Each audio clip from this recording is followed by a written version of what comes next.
जेवानो ना जेवानी पूछे लगली सखिया कहूँ रे साखिया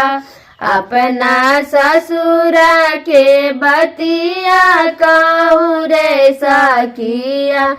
अपना ससुरा के बतिया कहूँ रे सखिया का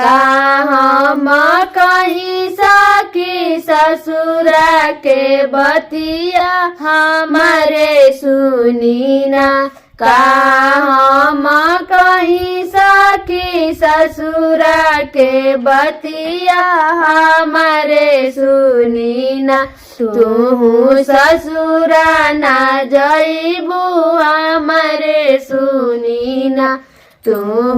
ससुरा ना जईबू हमारे सुनी ना सासु मारे तनावा ननद बोले बोलिया गोतिनी हमरो ना सासु मारे तनावा ननद बोले बोलिया गोतिना हमरो ना घरवा लौली उदा बसवा गोतिनिया हमरो ना घरवा लौली उदा बसवा गोतनिया हमारो सासू जी के बोली हम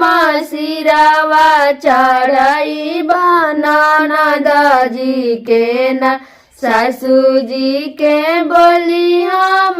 सिरावा चढ़ाई बना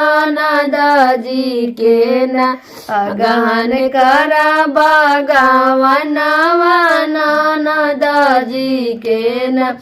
अगहन करा बगावनवा ननद जी के ना गोतीन जी के बोली हम माया लगा करई